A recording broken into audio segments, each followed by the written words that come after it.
Hola, bienvenidos a Esquina Literaria. Estamos leyendo este libro de George Orwell, 1984. Prácticamente ya lo estamos terminando. Vamos en la tercera parte, el apartado número 4. Espero que les guste. Sentíase mucho mejor, había engordado y cada día estaba más fuerte. Aunque hablar de días no era muy exacto.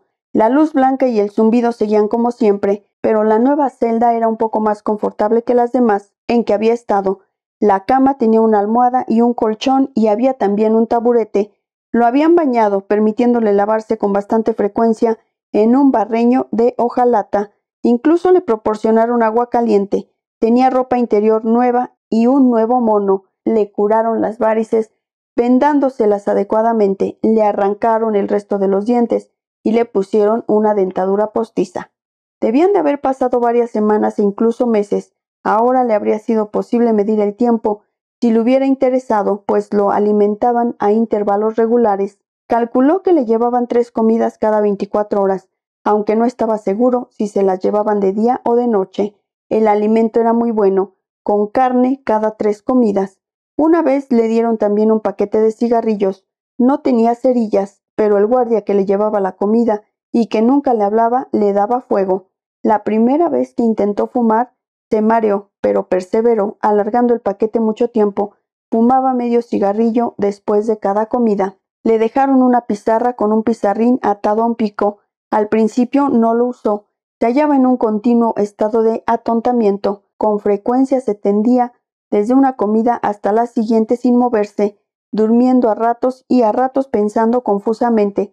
Se había acostumbrado a dormir con una luz muy fuerte sobre el rostro. La única diferencia que notaba con ello era que sus sueños tenían así más coherencia.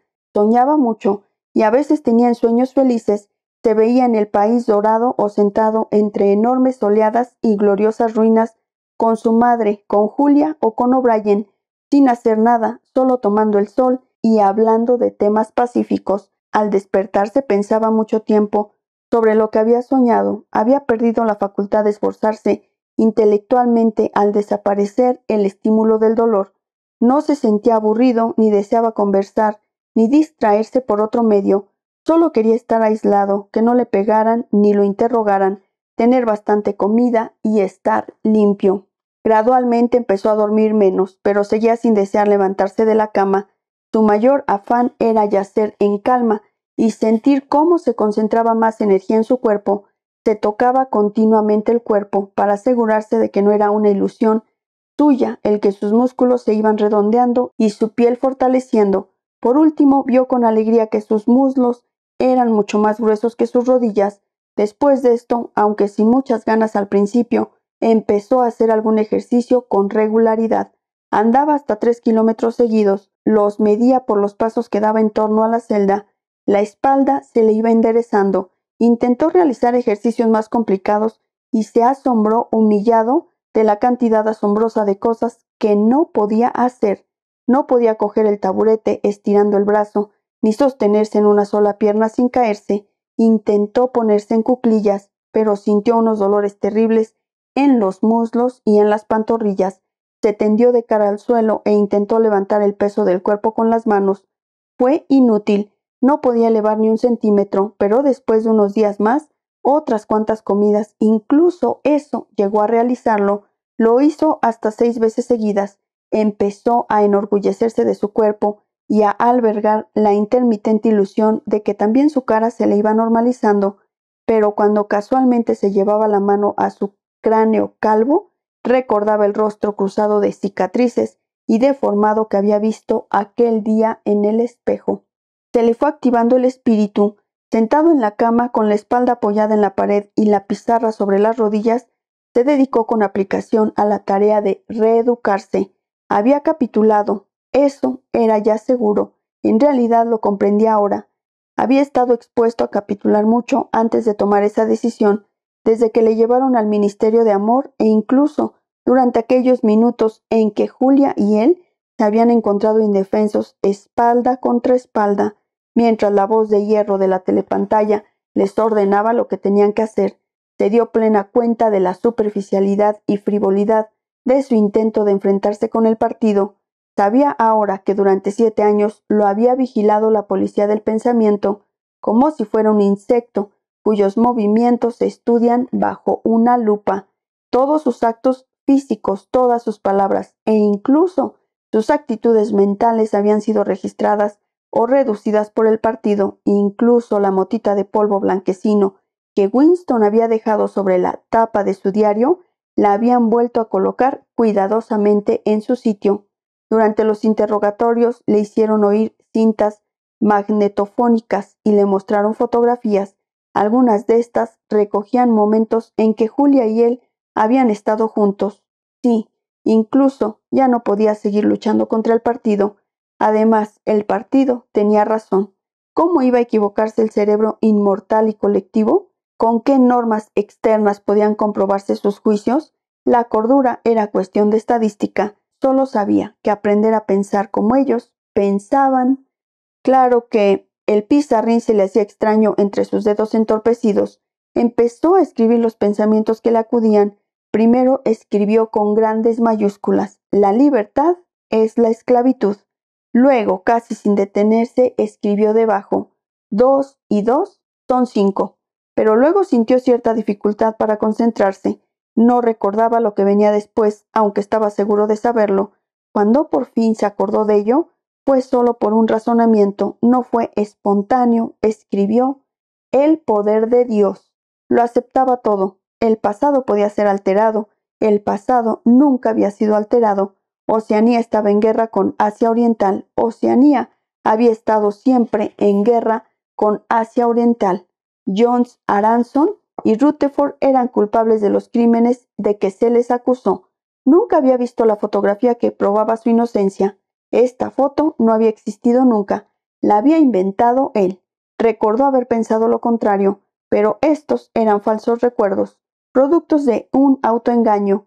Qué fácil era todo, rendirse, y lo demás venía por sí solo. Era como andar contra una corriente que le echaba uno hacia atrás por mucho que luchara contra ella, y luego de pronto se decidiera uno a volverse y nadar a favor de la corriente.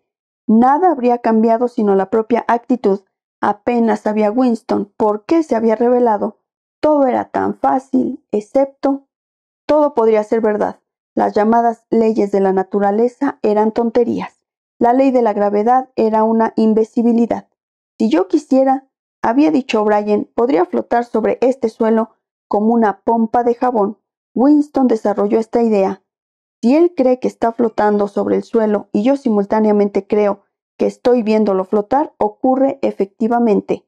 De repente, como un madero de un naufragio que se suelta y emerge en la superficie, le acudió este pensamiento: no ocurre en realidad. Lo imaginamos, es una alucinación. Aplastó en el acto este pensamiento levantisco. Su error era evidente, porque presuponía que en algún sitio existía un mundo real donde ocurrían cosas reales. ¿Cómo podía existir un mundo semejante? ¿Qué conocimiento tenemos de nada si no es a través de nuestro propio espíritu? Todo ocurre en la mente y solo lo que allí sucede tiene una realidad. No tuvo dificultad para eliminar estos engañosos pensamientos. No se vio en verdadero peligro de sucumbir a ellos. Sin embargo, pensó que nunca debían habérsele ocurrido. Su cerebro debía lanzar una mancha que tapara cualquier pensamiento peligroso al menor intento de asomarse a la conciencia. Este proceso había de ser automático, instintivo.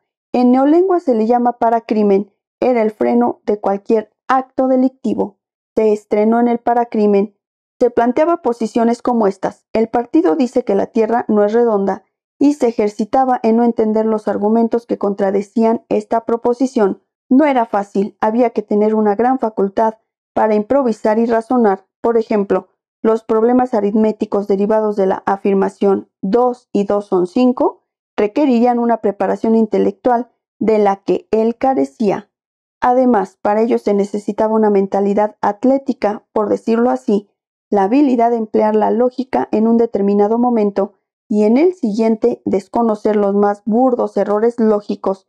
Era tan precisa la estupidez como la inteligencia y tan difícil de conseguir.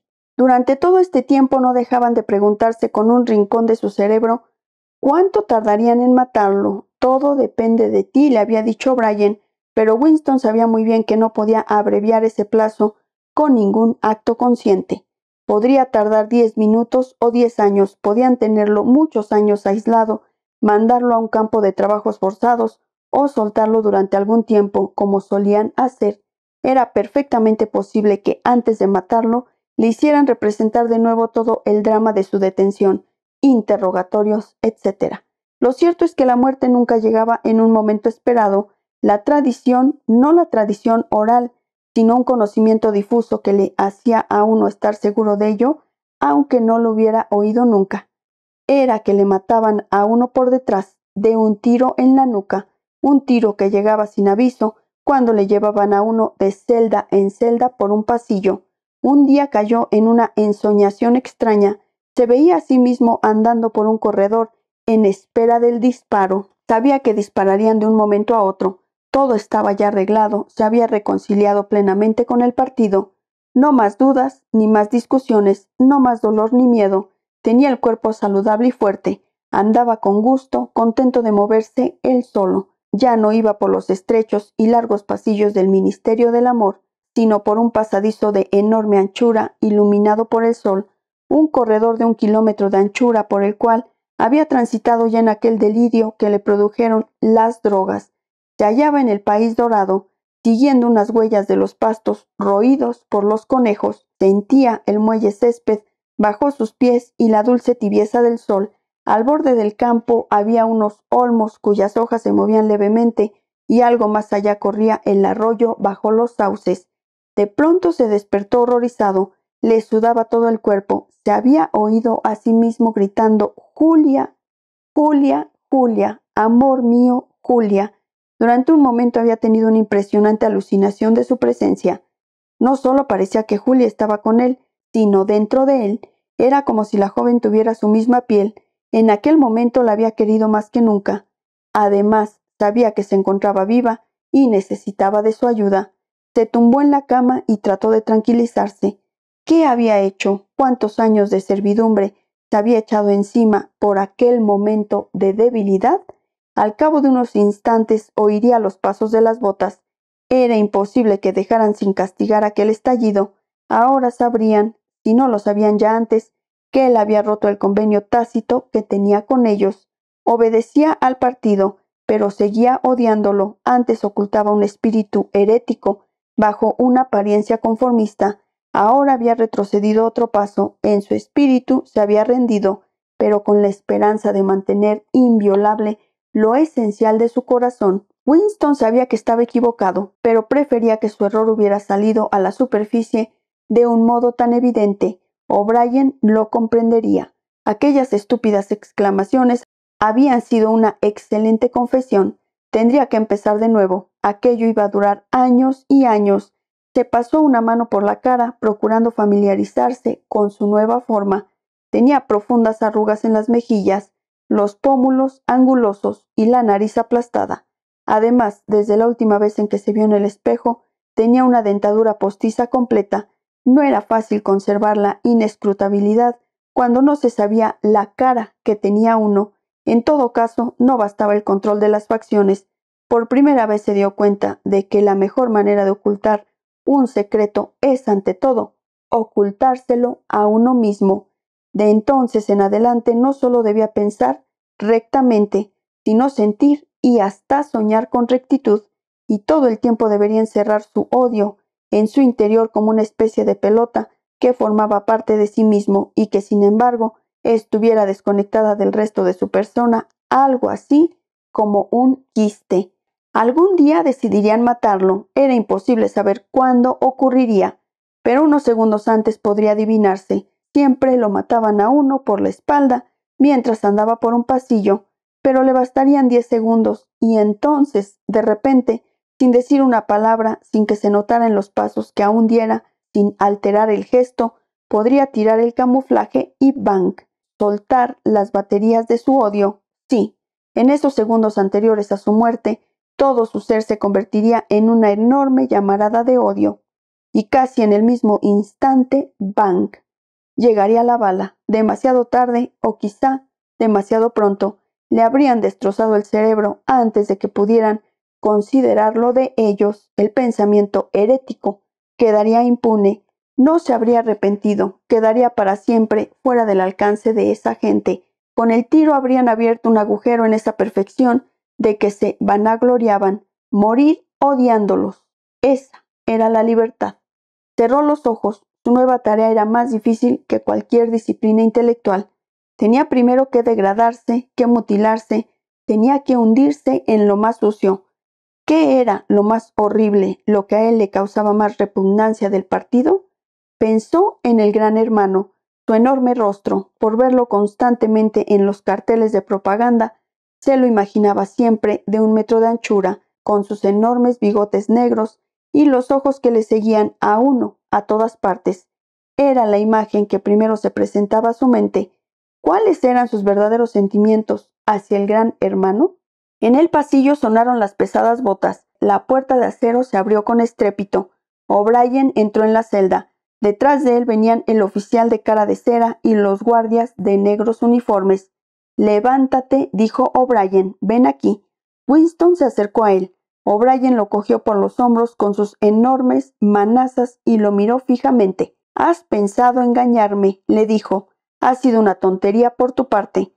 Ponte más derecho y mírame a la cara». Después de unos minutos de silencio, prosiguió en tono más suave. «Estás mejorando intelectualmente. Estás ya casi bien del todo. Solo fallas en lo emocional. Dime, Winston, y recuerda que no puedes mentirme. Sabes muy bien que descubro todas tus mentiras. Dime, ¿cuáles son los verdaderos sentimientos que te inspira el Gran Hermano?» «Lo odio». «¿Lo odias? Bien, entonces ha llegado el momento de aplicarte el último medio. Tienes que amar al Gran Hermano. No basta que le obedezcas. Tienes que amarlo». Empujó delicadamente a Winston hacia los guardias. «Habitación 101», dijo. Espero que les esté gustando la lectura de este libro de George Orwell, 1984. Ya solo nos faltan los últimos 2 apartados de la tercera parte, así que los espero para continuar con esta lectura. Muchas gracias por escucharme.